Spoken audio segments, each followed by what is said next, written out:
अच्छा, first slide में इस टेबल को रखने का मकसद ये है क्योंकि ये बहुत ही ज़्यादा इम्पोर्टेंट टेबल है। तकरीबन हर टेस्ट में और हर प्रोविंस में जब टेस्ट होता है तो इस टेबल से क्वेश्चन ज़रूर फ्रेम होता है। आप जैसे ही बायोलॉजिकल मॉलिक्यूल का चैप्टर खोलते हैं तो आपको फर्स्ट पेज पे ये टेबल मिल जाते हैं। इस टेबल में बैक्टीरियल और मेमेलियन सेल में मुख्तलिफ कंपाउंड्स का परसेंटेज कंपेयर किया गया है। अब इस टेबल से किस तरह का क्वेश्चन फ्रेम होता है वो मैं आपको अभी बताता हूँ। इस टेबल से कुछ यूँ क्वेश्चन फ्रेम होता है कि आपसे पूछा जाएगा कि द मोस्ट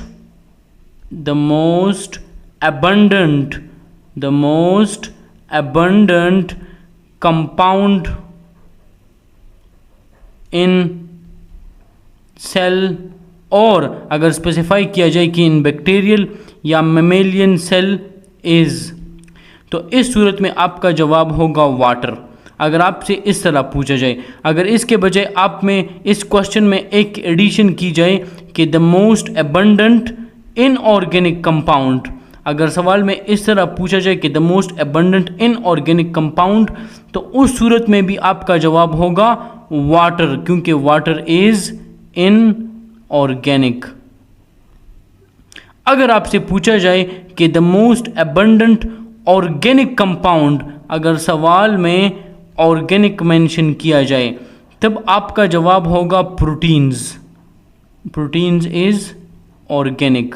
देखिए, चाहे बैक्टीरियल सेल्स का पूछा जाए या मेमेलियन सेल का, तो दोनों सूरतों में जो एबंडेंट ऑर्गेनिक कंपाउंड है वो है प्रोटीन। बैक्टीरियल में 15% और मेमेलियन सेल में 18%। इसके अलावा इस तरह भी पूछते हैं कि what is the percentage of proteins in bacterial cell और what is the percentage of protein in mammalian cell. इसके अलावा इस तरह भी पूछा जा सकता है कि what is the second abundant organic compound in the protoplasm या इन द सेल, तो उस सूरत में आपका जवाब होगा कार्बोहाइड्रेट्स। इसके अलावा आपको ये वैल्यूज़, ये परसेंटेज भी याद होना चाहिए। Carbohydrate is 3% in bacterial cell and 4% in mammalian cell. तो ये पूरा का पूरा टेबल आपको याद होना चाहिए। This is very very much important. इससे क्वेश्चंस फ्रेम होते हैं। नेक्स्ट क्वेश्चन है dash are called hydrates of carbon. तो आपको पता होना चाहिए, अगर आपने कार्बोहाइड्रेट्स की डेफिनेशन पढ़ी है, तो carbohydrates are called hydrates of carbon. क्यों? बिकॉज कार्बोहाइड्रेट्स में जो हाइड्रोजन और ऑक्सीजन की रेशो है that is the same as in the water, 2:1। तो this is also important. Next point, in ketones the double bond is present at. ये question भी बाज़ औक़ात पूछा जाता है कि कीटोन में डबल बॉन्ड किस कार्बन पर प्रेजेंट होता है। तो देखिए, कीटोन की अगर बात करें तो कीटोन में डबल बॉन्ड प्रेजेंट होता है at the second carbon. Option number second is the correct one. तो आपको पता होना चाहिए कि कीटोन में डबल बॉन्ड प्रेजेंट होता है सेकंड कार्बन में। अगर क्वेश्चन में कीटोन की जगह पूछा जाए एल्डिहाइड, तो एल्डिहाइड में डबल बॉन्ड प्रेजेंट होता है एट द फर्स्ट कार्बन। तो एल्डिहाइड में आपका जवाब होगा first carbon. Next important point, the most abundant organic biomolecule in nature is. देखिए, नेचर में जो सबसे एबंडेंट बायोमोलिक्यूल है वो है carbohydrate. Carbohydrate is the most abundant biomolecule in nature. और फिर कार्बोहाइड्रेट में जो सबसे एबंडेंट कार्बोहाइड्रेट है वो है सेलुलोज, फर्स्ट एबंडेंट। सेकंड जो एबंडेंट कार्बोहाइड्रेट है वो है काइटिन। तो ये सारे इंपॉर्टेंट एमसीक्यूज पॉइंट्स हैं। नेक्स्ट पॉइंट, अच्छा, क्लासिफिकेशन ऑफ कार्बोहाइड्रेट जो है ये आपको ज़रूर याद होनी चाहिए, इससे ज़रूर क्वेश्चन फ्रेम होता है। और फिर हर क्लासिफिकेशन के जो एग्जांपल्स हैं ये भी आपको आने चाहिए। देखिए, मोनोसेकेराइड जो है इसमें इन्होंने मेंशन किया है ग्लूकोज, फ्रक्टोज, गैलेक्टोज। मोनोसेकेराइड्स के एग्जाम्पल यूजुअली नहीं पूछे जाते।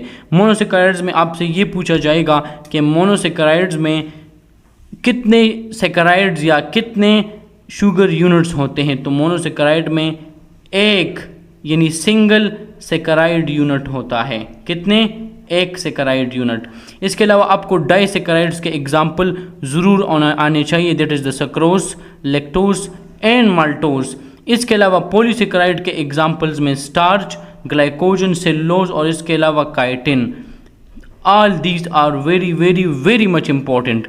इससे ज़रूर क्वेश्चंस फ्रेम होते हैं।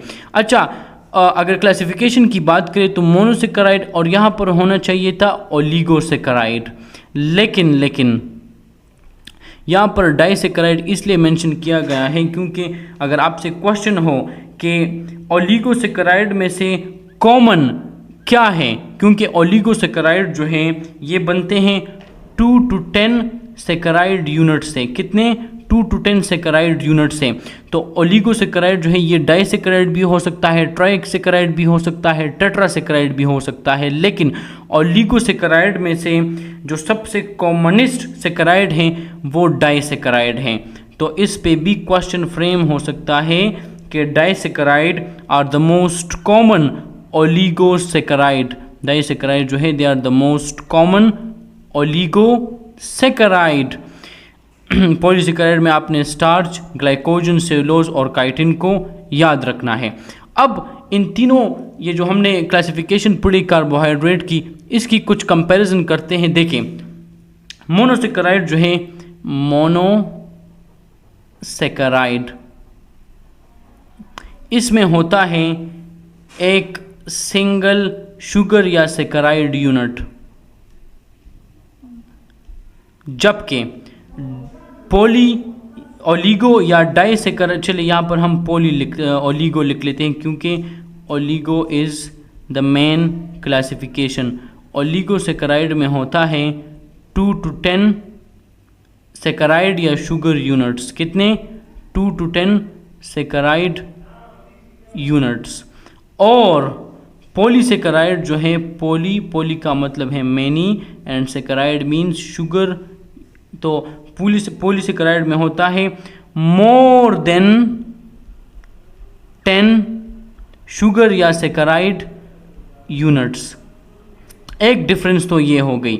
इसके अलावा जो इम्पॉर्टेंट क्वेश्चन आता है वो इस पे कि इन तीनों में से स्वीट कौन सा कार्बोहाइड्रेट है। तो मोनोसेकेराइड जो है it is the sweetest among all carbohydrate. इस पे क्वेश्चन फ्रेम हुआ है ऑलरेडी भी। मोनोसेकेराइड जो है it is the sweetest among all carbohydrate. Oligosaccharide जो है it is less sweet in taste, less sweet in taste, जबकि पॉलीसेकेराइड जो है दीज आर टेस्ट लेस। तो आपको ये ज़रूर आने चाहिए। नेक्स्ट पॉइंट, यू भी क्वेश्चन फ्रेम हो सकता है सॉल्युबिलिटी पर। तो मोनोसेकेराइड जो है, अब चूंकि ये सिंगल सेकेराइड हैं, दे आर हाईली सॉल्युबल, जबकि ओलिगोसेकेराइड जो है they are less soluble and polysaccharide are insoluble in water. इस पे भी क्वेश्चन फ्रेम हो सकता है, इनसॉल्युबल इन वाटर। तो ये सारे पॉइंट्स आपको याद होने चाहिए। Next point, lactose is composed of. अब हम वो पॉइंट्स पढ़ेंगे जिस पर कई बार क्वेश्चन पड़ा है। देखिए, लैक्टोज जो है ये अभी आप लोगों ने पढ़ा है, लैक्टोज इज अ डाइसेकेराइड। क्या? ये डाइसेकेराइड हैं, और डाइसेकेराइड का मतलब ये है कि ये दो मुख्तलिफ मोनोसेकेराइड से बना है। किससे बना है? एक मोनोसेकेराइड प्लस सेकेंड मोनोसेकेराइड। अब लैक्टोज जो है ये पाया जाता है किस चीज़ में? Lactose is found in milk, ये भी आपको पता होना चाहिए। और लैक्टोज जो है they are formed by the combination of glucose plus galactose. तो इस पे क्वेश्चन फ्रेम होता है। ये लैक्टोज मिल्क में पाया जाता है और ये बना है ग्लूकोज और गैलेक्टोज से। इसके अलावा अनदर डाइसैकेराइड जो है वो है सक्रोज। सक्रोज पे भी क्वेश्चन फ्रेम होता है। सक्रोज जो है it is found in what, in sugar cane. और सक्रोज जो है ये बनता है दो मोनोसेकेराइड से, यानी ग्लूकोज प्लस फ्रक्टोज। तो ये भी आपको याद होना चाहिए। Another important disaccharide is maltose. क्या? माल्टोज। और माल्टोज जो है it is found in fruits. Maltose जो है ये बनता है किन दो मोनोसेकेराइड से? ये बनता है ग्लूकोज प्लस ग्लूकोज से। तो ये आपको पता होने चाहिए। इसके अलावा इन तीनों रिएक्शंस में कौन सा एंजाइम यूज होता है? माल्टोज में यूज होता है माल्टेस। इस रिएक्शन में माल्टेस, इसमें एक मिनट, लैक्टोज वाले में लैक्टेस, और सक्रोज वाले में कौन सा यूज होगा? सक्रेस। ये तीनों के तीनों जो है these are very much important points for MCQs. Next point, amino acids differ from each other by the difference in their. ये वो क्वेश्चन है जो कई बार रिपीट हुआ है और इसका आपको ज़रूर पता होना चाहिए। इससे पहले कि हम ये क्वेश्चन और ये एमसीक्यू डिस्कस करें, आपको पता होना चाहिए अमीनो एसिड के स्ट्रक्चर के बारे में। देखिए अमीनो एसिड जो है, अमीनो एसिड में होता है एक सेंट्रल कार्बन, जिसे कहते हैं कौन सा कार्बन? Alpha carbon. और इसके चारों गिर्द 4 डिफरेंट ग्रुप्स अटैच होते हैं। कितने ग्रुप्स? 4 ग्रुप्स। एक होता है कार्बोक्साइल ग्रुप, दूसरा होता है आर ग्रुप, थर्ड होता है हाइड्रोजन ग्रुप। कौन सा? Hydrogen group. और चौथा होता है एमाइनो ग्रुप। अब ये जो है ये अमीनो एसिड का स्ट्रक्चर है। इस अमीनो एसिड के ये जो 3 कार्बन है ना, यानी एमाइनो, हाइड्रोजन और कार्बोक्साइल, दीज आर कांस्टेंट। क्या? कांस्टेंट। जबकि ये जो चौथा ग्रुप है आर ग्रुप, ये वेरिएबल होता है। और इसी वजह से एक अमीनो एसिड डिफर करता है दूसरे अमीनो एसिड से। तो अगर ऐसा क्वेश्चन आए कि one amino acids mainly differ from each other by the difference in their, तो आपका जवाब होगा R group, which is the variable group. Next question है a bond called dash links amino acids in a protein molecule to each other. सवाल में ये पूछा गया है सिंपली कि अमीनो एसिड्स के बीच में कौन सा बॉन्ड पाया जाता है। तो अ bond called peptide bond. Peptide bond जो है ये पाया जाता है एक अमीनो एसिड और दूसरे अमीनो एसिड के बीच में। इसके अलावा पेप्टाइड बॉन्ड जो बनता है ये एक अमीनो एसिड के कार्बोक्साइल ग्रुप, जबकि एक अमीनो एसिड के कार्बोक्साइल ग्रुप, जबकि दूसरे अमीनो एसिड के अमाइनो ग्रुप के बीच में बनता है। किस चीज़ के बीच में? एक अमीनो एसिड के कार्बोक्साइल ग्रुप, जबकि दूसरे अमीनो एसिड के अमाइनो ग्रुप के बीच में बनता है। इस पे भी क्वेश्चन फ्रेम हो सकता है।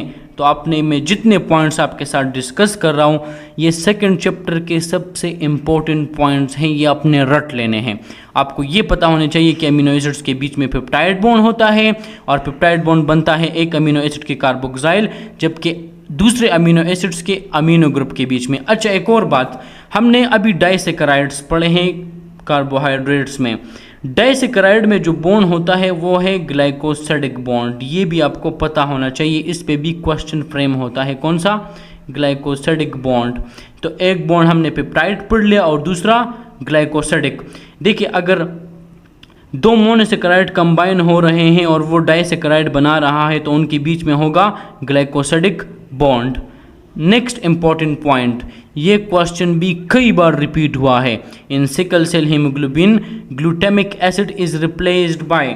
देखिए सिकल सेल एनीमिया जो है ये पूरा जो डिसऑर्डर है इसे कहते हैं सिकल सेल एनीमिया। असल में सिकल सेल इसलिए इसको कहते हैं क्योंकि जो आरबीसी का नॉर्मल शेप है डोनट शेप, वो इसमें सिकल शेप हो जाता है। तो सिकल सेल एनीमिया में होता क्या है, ये एक ब्लड डिसऑर्डर है। कौन सा? Blood disorder. और इसमें एक इंडिविजुअल 2 एबनॉर्मल जीन्स इनहेरिट कर लेता है फ्रॉम ईच पेरेंट। इसके अलावा हीमोग्लोबिन में ग्लूटामिक एसिड जो है ये रिप्लेस हो जाता है बाय वेलिन। ये क्वेश्चन और ये तीनों पॉइंट्स आपको पता होने चाहिए, you must remember them.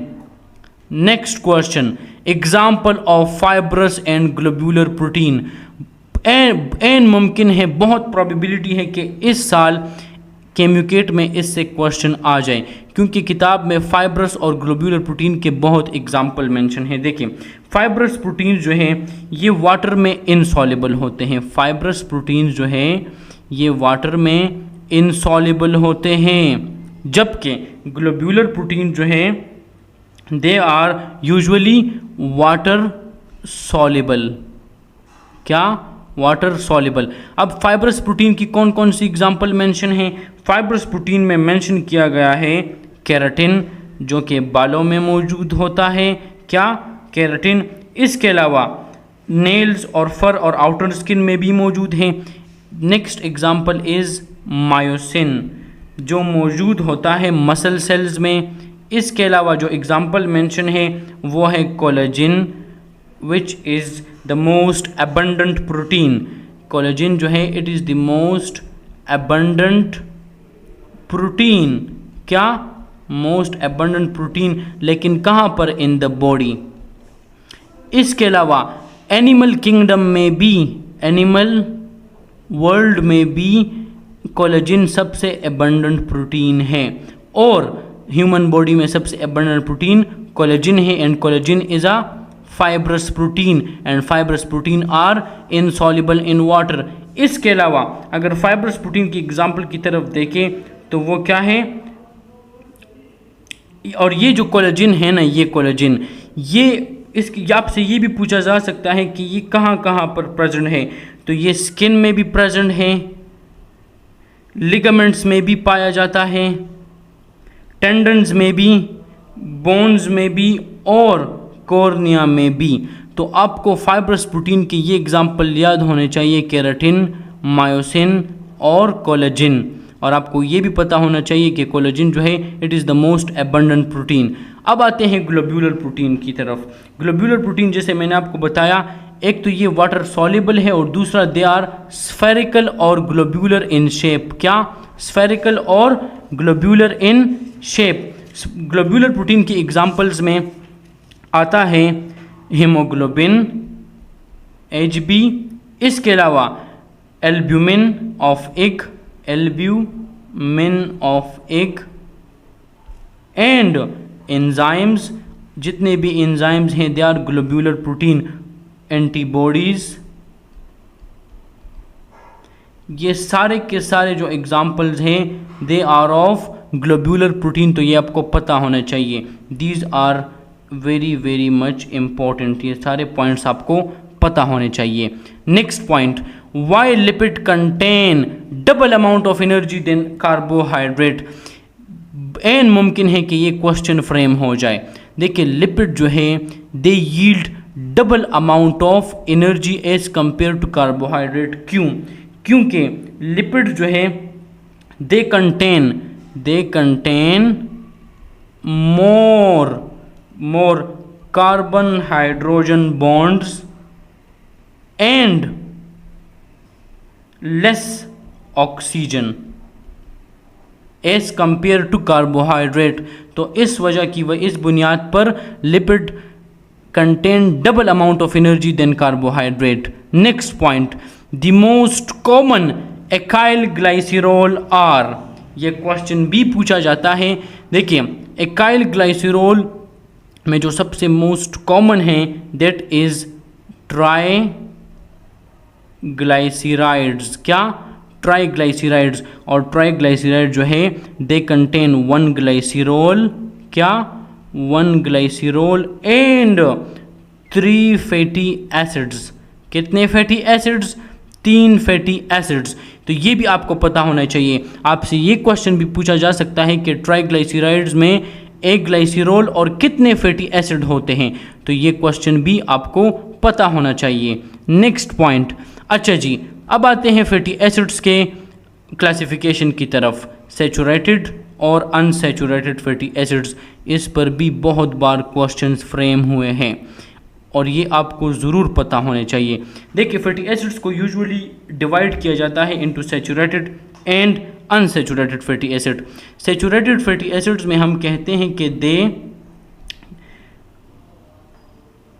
Have no double bond, इनमें कोई डबल बॉन्ड पाया नहीं जाता बिटवीन द कार्बन एटम्स। और आपकी किताब में जो सैचुरेटेड फैटी एसिड्स की एग्जांपल दी गई हैं, दैट इज़ पाल्मेटिक एसिड। आपको इस स्लाइड में बहुत से एग्जाम्पल नज़र आ रहे हैं सैचुरेटेड फैटी एसिड्स के, यानी stearic acid, myristic acid, lauric acid and palmitic acid, लेकिन आपकी किताब में सिर्फ एक पाल्मेटिक एसिड मेंशन है। अब अगर बात करें अनसैचुरेटेड फैटी एसिड्स की, तो अनसैचुरेटेड फैटी एसिड्स में हम ये कहते हैं कि अनसैचुरेटेड फैटी एसिड जो है, दे have 1 or more double bonds between the carbon atoms. इसी वजह से अनसैचुरेटेड फैटी एसिड्स की मज़ीद क्लासिफिकेशन है, यानी mono unsaturated and poly unsaturated. Mono unsaturated fatty acids में कार्बन एटम्स के बीच में एक डबल बॉन्ड पाया जाता है और इसकी एग्जांपल है ओलिक एसिड। ये एग्जांपल आपको आना चाहिए क्योंकि ओलिक एसिड की एग्जांपल आपकी बुक में मेंशन है। और पॉली अनसैचुरेटेड फैटी एसिड जो है, इनमें डबल बॉन्ड पाया जाता है या डबल और many bond between the carbon atoms, लेकिन ये एग्जांपल आपकी बुक में मेंशन नहीं है, तो आपने सिर्फ ओलिक एसिड और पाल्मेटिक एसिड को याद करना है। इसके अलावा आपको स्टीरिक एसिड का भी पता होना चाहिए कि it is a saturated fatty acid. Next important point, dash are composed of 1 glycerol molecule, 2 fatty acids and 1 phosphoric acid molecule. देखिए, अभी हमने पढ़ा कि ट्राइग्लिसराइड जो हैं उनमें एक ग्लाइसिरोल जबकि 2 फैटी एसिड्स होते हैं। अब ये पूछा गया है कि वो कौन सा लिपिड है जिसमें एक ग्लाइसिरोल मॉलिक्यूल, 2 फैटी एसिड्स और 1 फास्फोरिक एसिड होता है। तो the correct option is phospholipids. Phospholipid जो है, they are composed of 1 glycerol, 2 fatty acids जबकि 1 फॉस्फोरिक एसिड जो लिंक होता है टू अ नाइट्रोजन ग्रुप। तो this is an important point for MCQ। अब इसी क्वेश्चन को आपसे इस तरह भी पूछा जा सकता है कि फास्फोलिपिड में एक ग्लाइसिरोल मॉलिक्यूल होता है, एक फास्फोरिक एसिड होता है, लेकिन फैटी एसिड्स कितने होते हैं? और ज़्यादातर स्टूडेंट्स 3 फैटी एसिड्स को करेक्ट कर लेते हैं, लेकिन the correct option is 2 fatty acids. देखिए, ट्राइग्लिसराइड को जब फास्फोलिपिड में कन्वर्ट किया जाता है, ट्राइग्लिसराइड को जब फास्फोलिपिड में कन्वर्ट किया जाता है, तो एक फैटी एसिड जो है, एक फैटी एसिड वो रिप्लेस हो जाता है बाय व्हाट? Bye 1 phosphate. तो कौन सा लिपिड बन जाता है? इसके नतीजे में बन जाता है फॉस्फोलिपिड। तो आपसे ये क्वेश्चन भी पूछा जा सकता है कि जब ट्राइग्लिसराइड में एक फैटी एसिड रिप्लेस हो जाता है बाय 1 फॉस्फेट ग्रुप, तो कौन सा लिपिड बनता है? फॉस्फोलिपिड बनता है। ये देखिए, एक ही क्वेश्चन में मैंने आपको मजीद 2 और क्वेश्चन बता दिए। Next important point, which lipid do not contain fatty acids. अब ये जो है ये बहुत इम्पॉर्टेंट है। क्यों? क्योंकि आपको पता है कि ट्राइग्लिसराइड और फॉस्फोलिपिड्स में फैटी एसिड्स हैं। ट्राइग्लिसराइड में 2-3 जबकि फॉस्फोलिपिड्स में 2 फैटी एसिड्स। अब एग्जामिनर ये क्वेश्चन भी पूछ सकता है कि वो कौन से लिपिड्स हैं जिनमें फैटी एसिड्स नहीं पाए जाते। तो इस सूरत में आपको पता होने चाहिए कि स्टीरॉयड्स और टर्पिनॉइड्स जो हैं, टर्पिनॉइड्स, इन दोनों में कोई फैटी एसिड मौजूद नहीं होता।